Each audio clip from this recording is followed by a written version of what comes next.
Attitude has been called the most important word in any language in the world. You see, the average man believes some businesses are better than others, instead of realizing the truth that there are no bad businesses. Just one great idea can completely revolutionize your work, and as a result, your life. None of us would want to work for a company or invest our money in a company that didn't have a very viable research and development department. If you're worried about your income or your future, you're concentrating on the wrong end of the scale. Those who insist on remaining spare gear must expect to be jettisoned when things get too rough for safety. Success is really nothing more than the progressive realization of a worthy ideal. Know your boss. He's the customer. Treat him with the respect, care, and courtesy and humor he deserves. Living successfully, getting the things we want from life is a matter of solving the problems which stand between where we now are and the point we wish to reach. Imagination is everything, and we can become what we can imagine. He was an American radio personality, writer, respected speaker, and author. He's considered to be the dean of personal development. In the early 50s, he was the voice of Sky King and a radio show host with WGN. He's Earl Nightingale, and here are his top 10 rules for success. Attitude has been called the most important word in any language in the world, because it's our attitude toward our world, toward all the people in it, that will determine the world's attitude and all the people's attitude toward us. It's a simple thing. Most of us know it, but we tend to forget it. People will react to us according to our attitude. And our attitude is the greatest gift we can be given. You know, the little creatures of the world were given a wonderful gift by Mother Nature called protective coloring, in which they can blend into their background without being seen. But man was not given this great gift, because man was given an incalculably greater one.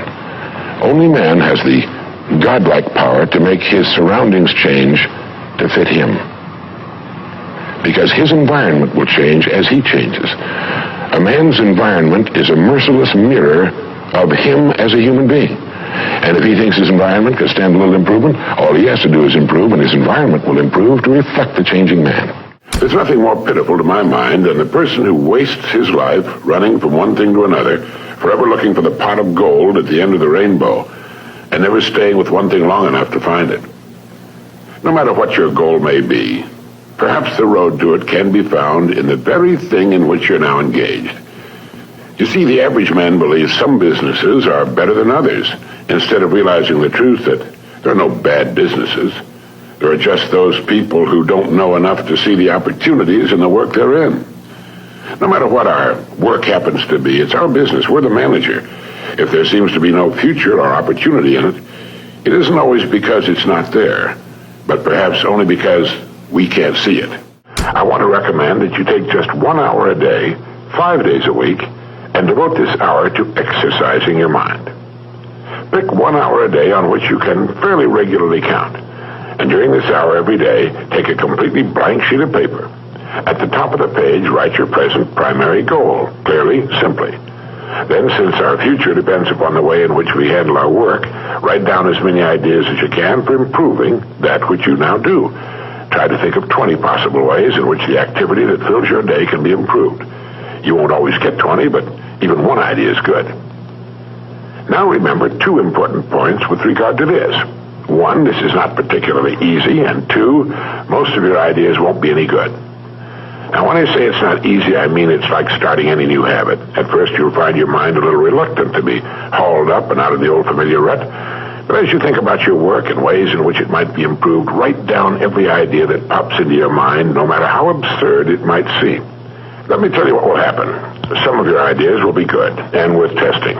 The most important thing this extra hour accomplishes, however, is that it deeply embeds your goal into your subconscious mind, starts the whole vital machinery working. And 20 ideas a day, if you can come up with that many, total 100 a week, even if you don't think on weekends. An hour a day, 5 days a week, totals 260 hours a year, and still leaves you 3,740 hours of free leisure time. Now, this means you'll be thinking about your goal and ways of improving your performance, increasing your service, 6.5 full extra working weeks a year. 6.5 40-hour weeks devoted to thinking and planning. Can you see how easy it is to rise above the so-called competition? And will still leave you with 15 hours a day to spend as you please. Starting each day thinking, you'll find that your mind will continue to work all day long. You'll find that at odd moments, when you least expect it, really great ideas will begin to pop into your mind. And when they do, write them down as soon as you can. Just one great idea can completely revolutionize your work and, as a result, your life. None of us would want to work for a company or invest our money in a company that didn't have a very viable research and development department. That is, pumping a good percentage of its profits back into research and development because its future depends on it. But so does a man's. And you might ask yourself, how much of your own take-home pay have you spent during the past year for materials calculated to make you smarter this year than you were a year before? Calculated to make you a little better, a little bigger as a human being, to perhaps love a little more and hate a little less and do a little better job than you did a year ago. How much money are you pumping back into yourself and your future? It's worth thinking about. Our rewards in life will always match our service. It's another way of saying, as ye sow, so shall ye reap. And it's been written in many ways, in every language on earth. I like to think of this law in the form of a giant apothecary scale. One of the bowls is marked service, and the other is marked rewards. Now, whatever we put into the bowl marked service, the world will match in the bowl marked rewards.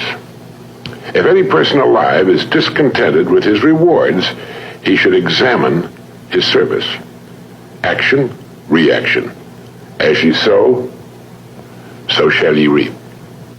What you put in will determine what you must get back in return. So simple, so basic, so true, and yet so misunderstood.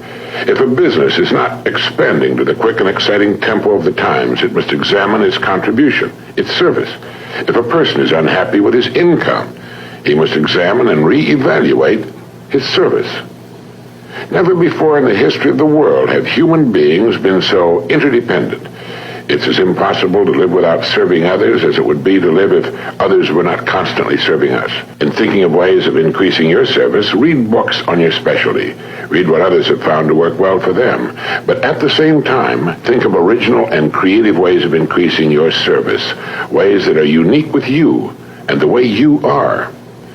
Each morning and during the day, ask yourself this question: how can I increase my service today? Knowing that my rewards in life must be in exact proportion to my service. Now do this every day and you will have started to form one of life's most valuable habits.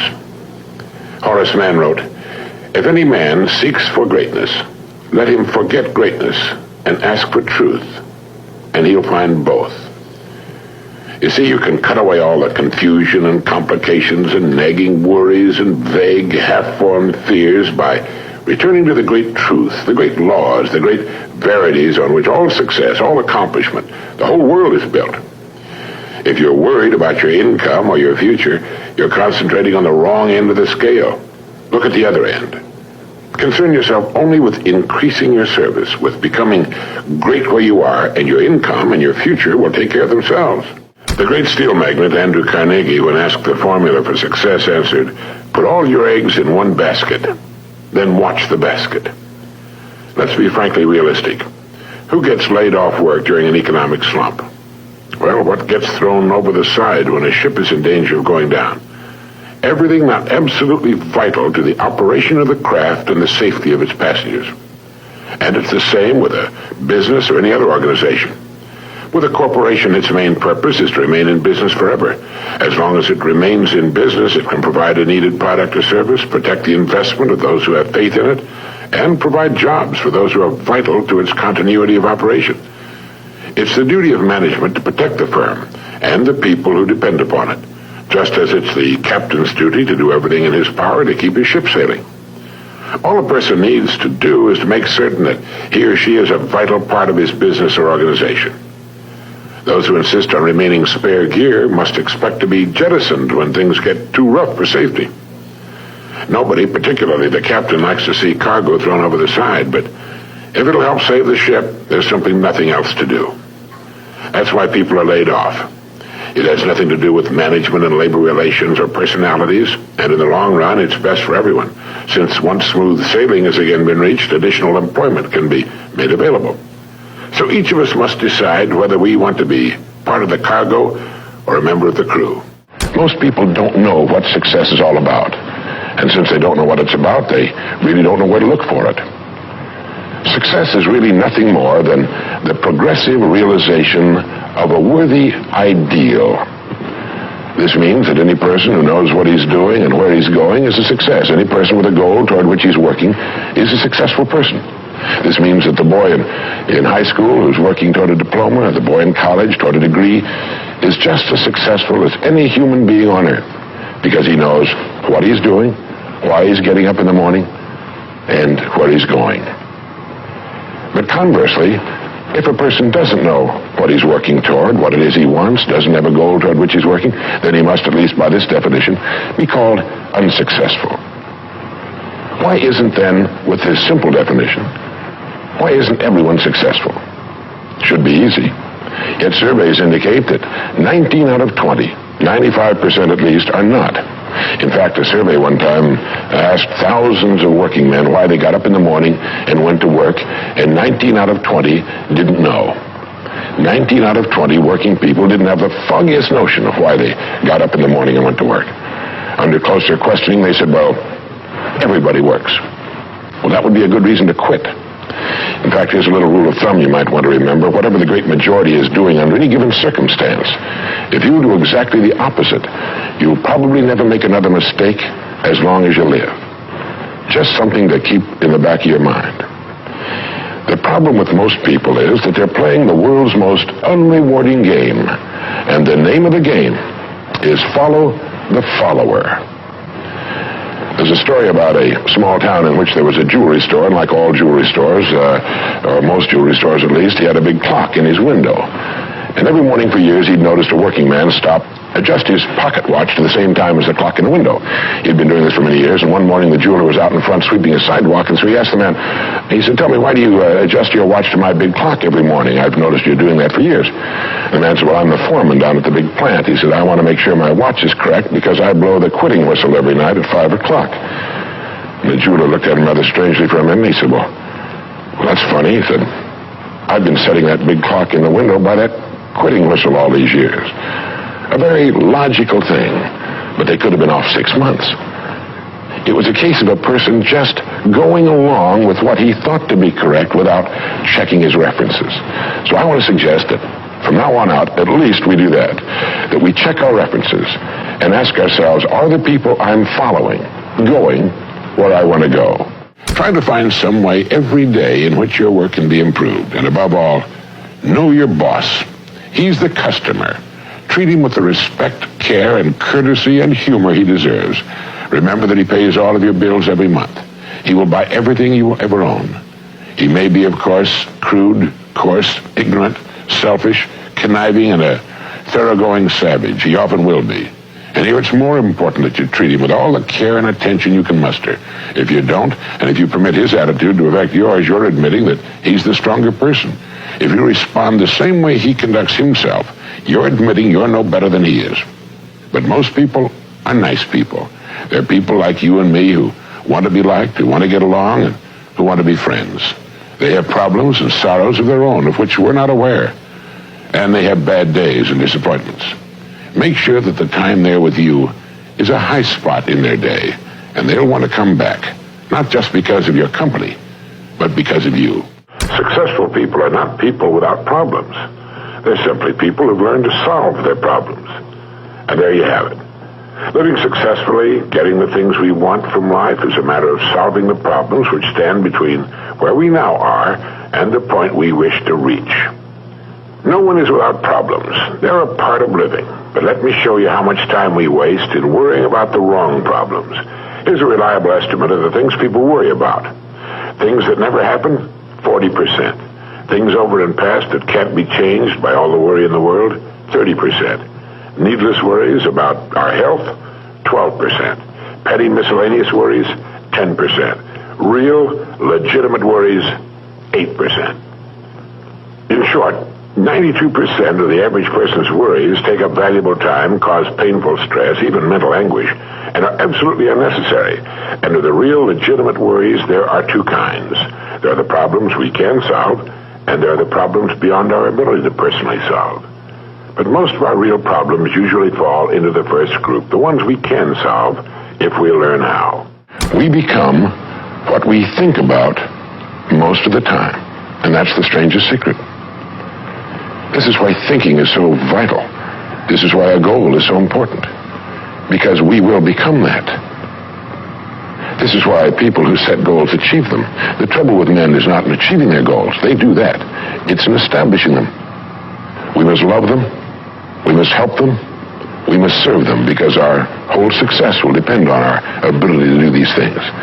But never lose our own individuality and our identity by permitting ourselves to become submerged in what has historically proved itself to be little more than a suffocating sea of indirection and purposelessness. If we want to emulate someone, fine, but let's be choosy in whose steps we follow. It's the only life we've got. And remember to think. Imagination is everything, and we can become what we can imagine. If you find yourself getting depressed and down at the mouth, as we all get once in a while, you might want to remember this quotation by Dean Briggs. He said, "Do your work. Not just your work and no more, but a little more for the lavishing's sake. That little more which is worth all the rest. And if you suffer as you must, and if you doubt as you must, do your work. Put your heart into it, and the sky will clear. And then out of your very doubt and suffering will be born the supreme joy of life." Believe it or not, in an age when we've come to nearly deify leisure time, we've almost lost sight of the fact that virtually all our satisfactions and rewards will come not from our leisure, but from our work. And don't forget the strangest secret. We become what we think about.